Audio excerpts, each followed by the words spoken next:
안희정 지지율에 대한 분석 맞죠? 그것도 있고 지금 역성템 문제가 나왔는데 네. 그것과 함께 어제 저희들은 일반 국민들 대상으로 해서 민주당 적합도가 아니라 아예 그 민주당 경선에 참여한 의향이 있는 사람들을 뽑아서 따로 아예 가상 그 경선 여론조사를 했어요. 그러니까 그저께 하고 어제까지네요. 주중 집계가 5월 수까지 1,501개 나와요. 예, 그래서 그것까지 지금, 포함하면 예, 그걸로 포함하면은 그 문 전 대표는 지난주에 이어서 행보를 해서 예. 한 32.7%가 나왔고요. 예.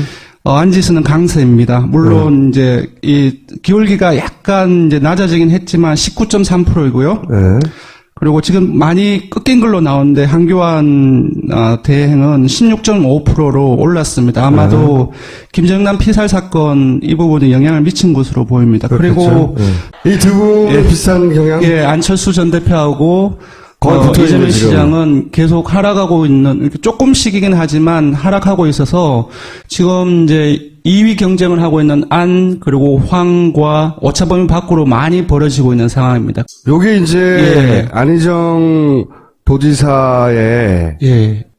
그 지지층의 성격을 극명하게 보여주는 거라고 저는 보는 여기서는 이제 요번 주에, 지난주에 비해서 어느 정도로 어디에서 변했는지를 보여주는 건데요. 네. 보시면 알겠지만, 왼쪽에 문 전 대표의 파란색이 훨씬 독보적으로 많이 보이지요? 그쵸. 이제. 파란색이 문재인, 예, 맞습니다. 이 주황색이 안희정인데, 네네, 맞습니다. 근데 이게 쭉 높다가 여기서 훅 꺼지잖아요. 맞습니다. 훅 예. 꺼지는 데가 어디냐면 무당층, 국민의당, 바른정당, 자유한국당, 보수층. 예, 보수층의 표를 얻는 건 확실한 거예요, 지금. 그리고 연령대로 봤을 때도 50대를 포함해서 60대 이상. 저 양반들은 민주당 안 찍을 사람들이잖아요.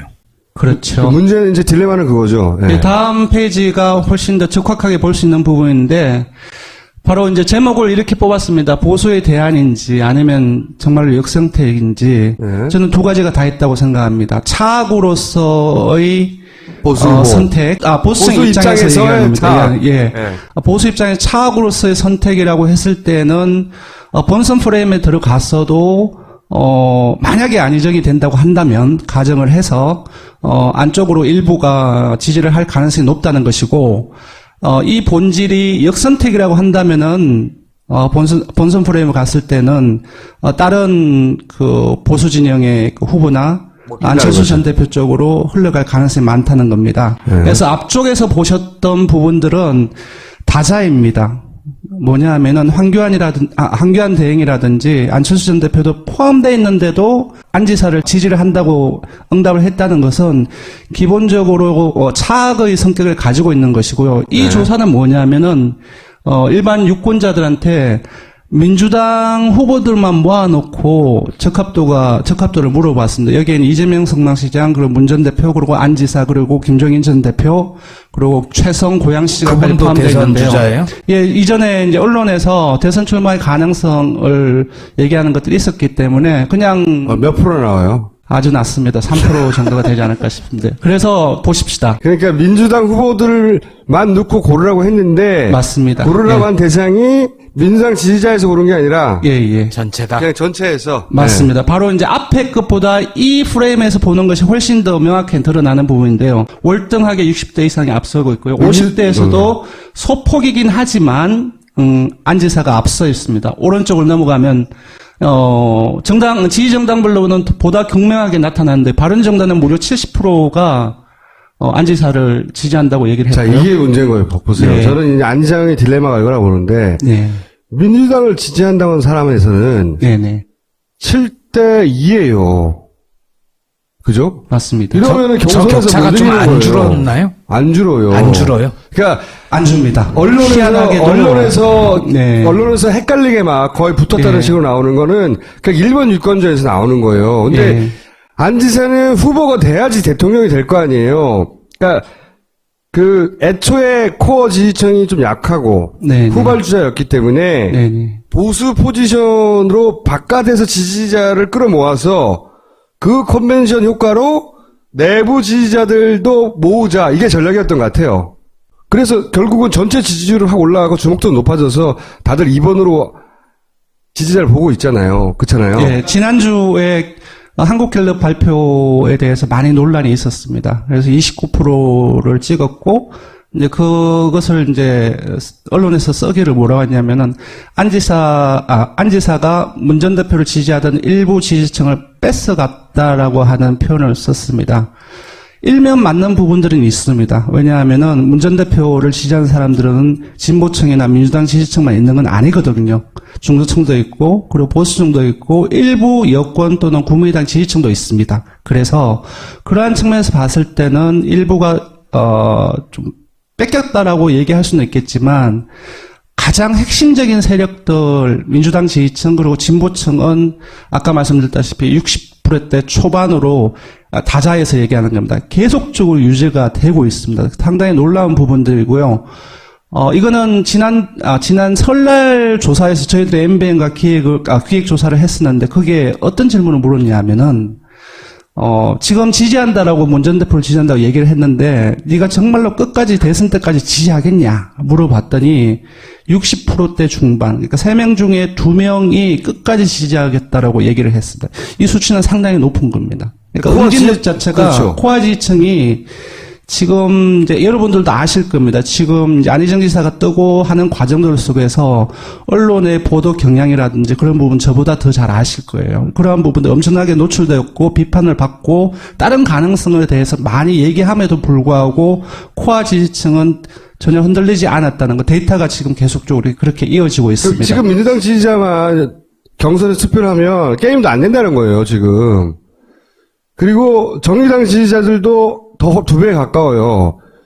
국민의당, 바른정당, 새누리당, 무당층, 이거 도움 안 되는 경선에서는 지지층이거든요. 이게 엄청난 착시 효과를 줘요. 예, 흐름을 좀 봐야 될 것 같은데, 초반기에 안희정 지사가 조금 떴을 때는 정의당 지지층들도, 상당한 규모가 안 지사로 흘러갔던 것들이 데이터가 증명을 해주고 있는데, 다시 정의당 지지층에서 문 전 대표로 회귀를 하고 있습니다.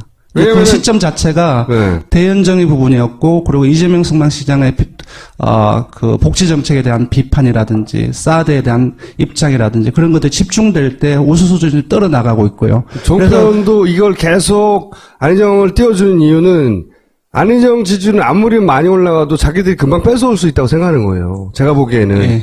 문제는 2가지인데 지금 계속 얘기했듯이 경선에서 도움이 안 된다는 거 하나고, 물론 이번 경선에서는 도움이 안 될지언정 장기적으로 보면 인지도와 지지도가 2등 순위로 계속 있으니까 맞습니다. 자기 이제 정치적 위상이 달라지죠. 네네. 근데 그건 장기적인 거란 말이지. 네네. 두 번째 문제는 이게 굉장히 치명적인 문제라고 생각하는데 아슬아슬한 지점에 있어요. 네네. 아슬아슬한 지점에. 그동안은 노무현과의 관계 때문에 웬만한 거는 선거 전략으로 이해해주는 민주당 지지층이 있어요. 내가 이번에 뽑진 않더라도 막 공격하진 않아요. 봐준다고 진짜로. 안희정 지사는 그걸 누리고 있어요. 본인이 아는지 모르는지 모르겠지만 최근에는 이제 너무 나간 거 아니냐. 그러니까 뭐 이런 선에 있는 얘기를 거야. 하죠. 선에. 저희들이 이재명 성남시장과 문 전 대표 한창 잘 나갈 때 문 전 대표하고의 관계를 어느 지표로서 주로 추적을 했냐면 정의당 지지층이었습니다. 그러니까 지금 아까도 말씀드렸다시피 최근에는 정의당 지지층이 다시 안지사로 갔던 정의당 지지층이 다시 문 전 대표로 회귀를 하고 있는 상황이거든요. 네. 금방 이제 일단 임계점, 네. 그러니까 우클릭의 임계점을 말씀하셨는데 아마 지금 이제 앞으로 이제 김종인 전 대표하고 그런 얘기도 지금 나왔지만 제가 봤을 때는 이 임계점이 지난주에 지났다라고 봅니다. 근데 그렇다고 해서 안지사의 전체적인 지지율이 빠진다는 것은 아닙니다. 제가 말씀드린 것은 민주당 그리고 보수 이제 소위 말해서 이제 전체적인 야권 지지층으로 하는 그런 부분에 있어서 기준을 말씀드리는 것이죠. 안희정의 본 실력, 본질, 여기서 이제 드러나게 되는 거예요. 시험 때 올랐다, 저는. 양날의 칼처럼 민주당 입장에서는 좀 활용해야 될 부분들은 없지 않아 있는 것 같아요. 만약에 차악이라고 했을 때는 이제 본선 프레임으로 들어가면은 분명히 안지사가 어떻게 보면 우클릭을 함으로써 더 끌어들일 수 있는 폭들이 커진 부분들도 사실상 합리적으로 바라보면 있다라고 저는 보거든요. 그래서 민주당 지지를 끌어올리는 버퍼 역할을 하는 거예요, 지금. 민주당 지지 계속 올라가잖아. 종편에서도 소위 이제 분열 프레임 기본적으로 쓰는 거 쓰는데 이게 안지사가 생각보다 너무 많이 올라가고 그렇지만 저거는 나중에 뺏어올 수도 있을 것도 같고 그러는데 부작용으로 민주당 지지율이 계속 올라가고 어쩔 수 없는 거예요. 걔네들 입장에서도 이거 외에는 안 그러면은 문재인이 계속 소폭이긴 하지만 안지사가 앞서 있습니다. 오른쪽을 넘어가면 지지 정당별로는 보다 극명하게 나타나는데 바른정당은 무려 70%가 안지사를 지지한다고 얘기를 자, 했고요. 이게 문제인 거예요. 보세요. 네. 저는 이제 안지장의 딜레마가 이거라고 보는데 네, 민주당을 지지한다는 사람에서는 네, 네, 7대 2예요. 그죠? 맞습니다. 이러면은 저 경선에서 격차가 못 좀 이기는 안 거예요. 줄었나요? 안 줄어요. 안 줄어요? 그러니까 안 줍니다. 언론에서 희한하게도. 네. 언론에서 헷갈리게 막 거의 붙었다는 네. 식으로 나오는 거는 그냥 일본 유권자에서 나오는 거예요. 근데 네. 안 지사는 후보가 돼야지 대통령이 될 거 아니에요. 그러니까 애초에 코어 지지층이 좀 약하고 네, 후발주자였기 때문에 네, 네. 보수 포지션으로 바깥에서 지지자를 끌어모아서 그 컨벤션 효과로 내부 지지자들도 모으자. 이게 지금. 그리고 연령대로 봤을 때도 50대를 포함해서 60대 이상. 저 양반들은 민주당 안 찍을 사람들이잖아요. 그렇죠. 문제는 이제 딜레마는 그거죠. 예. 네, 다음 페이지가 훨씬 더 적확하게 볼 수 있는 부분인데, 바로 이제 제목을 이렇게 뽑았습니다. 보수의 대안인지 아니면 정말로 역선택인지, 네. 저는 두 가지가 다 있다고 생각합니다. 차악으로서의 보수 후보. 선택, 보수층 보수 입장에서 입장에서의 얘기하는 겁니다. 차악. 예. 예. 보수 입장에서 차악으로서의 선택이라고 했을 때는 본선 프레임에 들어갔어도 만약에 안희정이 된다고 한다면 가정을 해서 안쪽으로 일부가 지지를 할 가능성이 높다는 것이고 이 본질이 역선택이라고 한다면은 본선 프레임에 갔을 때는 다른 그 보수 진영의 그 후보나 안철수 전 대표 쪽으로 흘러갈 가능성이 많다는 겁니다. 네. 그래서 앞쪽에서 보셨던 부분들은 다자입니다. 영향을 미친 것으로 보입니다. 그리고 이 두 분은 예. 비슷한 경향? 예, 안철수 전 대표하고 거의 붙어 있는 이재명 지금. 시장은 계속 하락하고 있는, 이렇게 조금씩이긴 하지만 하락하고 있어서 지금 이제 2위 경쟁을 하고 있는 안, 그리고 황과 오차범위 밖으로 많이 벌어지고 있는 상황입니다. 요게 이제 예. 안희정 도지사의 예. 그 지지층의 성격을 극명하게 보여주는 거라고 저는 보는 거예요. 여기서는 이제 요번 주에, 지난주에 비해서 어느 정도로 어디에서 변했는지를 보여주는 건데요. 네. 보시면 알겠지만, 왼쪽에 문 전 대표의 파란색이 훨씬 독보적으로 많이 보이지요? 그쵸. 이제. 파란색이 문재인, 예, 맞습니다. 이 주황색이 안희정인데, 네네, 맞습니다. 근데 이렇게 쭉 높다가 여기서 훅 꺼지잖아요. 맞습니다. 훅 예. 꺼지는 데가 어디냐면 무당층, 국민의당, 바른정당, 자유한국당. 보수층. 예, 보수층의 표를 얻는 건 확실한 거예요. 뭐냐 하면은 황교안 대행이라든지 안철수 전 대표도 포함되어 있는데도 안지사를 지지를 한다고 응답을 했다는 것은 기본적으로 차악의 성격을 가지고 있는 것이고요. 이 조사는 뭐냐면은 일반 유권자들한테 민주당 후보들만 모아놓고 적합도를 물어봤습니다. 여기에는 이재명 성남시장, 그리고 문 전 대표, 그리고 안지사, 그리고 김종인 전 대표, 그리고 최성 고양시장까지 그분도 포함되어 대선 있는데요. 주자예요? 예, 이전에 이제 언론에서 대선 출마의 가능성을 얘기하는 것들이 있었기 때문에 그냥 몇 프로 나와요? 아주 낮습니다. 3% 정도가 되지 않을까 싶은데. 그래서 보십시다. 그러니까 민주당 후보들만 넣고 고르라고 했는데, 맞습니다. 고르라고 한 대상이 민주당 지지자에서 고른 게 아니라, 예, 예. 전체다. 그냥 전체에서. 맞습니다. 바로 이제 앞에 것보다 이 프레임에서 보는 것이 훨씬 더 명확히 드러나는 부분인데요. 월등하게 60대 이상이 앞서고 있고요. 50대에서도 안희정 지지율에 대한 분석, 맞죠? 그것도 있고 지금 역성택 문제가 나왔는데 네. 그것과 함께 어제 저희들은 일반 국민들을 대상으로 해서 민주당 적합도가 아니라 아예 그 민주당 경선에 참여한 의향이 있는 사람들을 뽑아서 따로. 아예 가상 그 경선 여론조사를 했어요. 그러니까 그저께 하고 어제까지네요. 주중 집계가 5월 수까지 1,501개 나와요. 예, 그랬더니 그것까지 지금, 포함하면. 예, 그걸로 포함하면은 그 문 전 대표는 지난주에 이어서 행보를 해서 예. 한 32.7%가 나왔고요. 예. 안지수는 강세입니다. 물론 이제 이 기울기가 약간 이제 낮아지긴 했지만 19.3%이고요. 네. 그리고 지금 많이 꺾인 걸로 나오는데 한교안 대행은 16.5%로 올랐습니다. 아마도 김정남 피살 사건 이 부분이